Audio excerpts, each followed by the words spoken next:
Margaret Thatcher, former UK Prime Minister and the only female to ever hold the post, died this morning following a stroke at the age of 87. Archie's Andrew Farmer brings the insight on the life and the legacy of the woman known widely among her many admirers as the Iron Lady.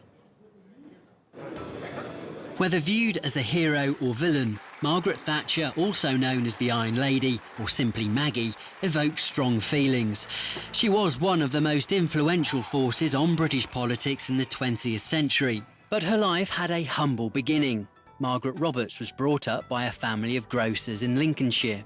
She was educated at the local grammar school, graduated from Oxford University as a chemist and later qualified as a barrister, and married husband Dennis in the early 50s. But she found politics to be her true calling, becoming a Conservative MP for the North London district of Finchley in 1959. Well, Margaret Thatcher finally challenged for the leadership of the Tory party in 1975. And 4 years later, when the Conservatives came to power, she became Britain's first female Prime Minister. But it wasn't her femininity that characterised her 11-year reign at number 10. The Britain she inherited was in turmoil. Unemployment and inflation were rampant, as was industrial unrest. She tackled it with right-wing monetarist policies that became known as Thatcherism. State-owned companies were privatised, taxes were lowered, public spending decreased, and the trade unions were fought head-on. The Russians said that I was an Iron Lady. They were right. Britain needs an Iron Lady.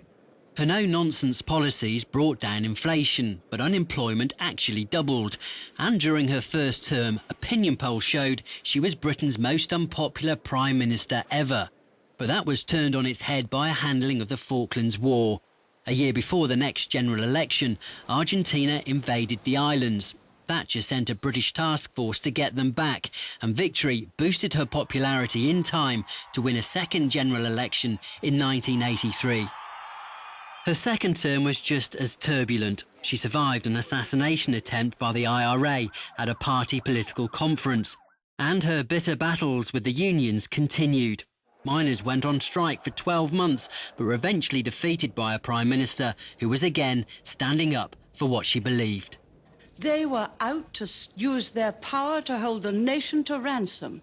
It was that which Thatcherism, if you call it that, tried to stop. On the international stage, Thatcher was a staunch supporter of US President Ronald Reagan and backed America's bombing of Libya in 1986. Her attacks on communism had earned her the nickname the Iron Lady, although relations improved under reformist Soviet leader Mikhail Gorbachev, famously saying, "We can do business together." In 1987, she won a third term to become Britain's longest-serving Prime Minister in 100 years, but eventually lost her grip on power after the introduction of the unpopular household poll tax, which led to nationwide protests. After just over a decade at number 10, her time here finally came to an end. Forced from office in November 1990 after a challenge to her leadership from within her own Conservative Party. Following that, she resigned, but she did remain active in politics, gaining a seat in the upper house of Parliament. Her policies are still in place today and continue to influence contemporary politicians. She will be remembered as one of the most dynamic yet controversial leaders of the 20th century. Andrew Farmer for RT.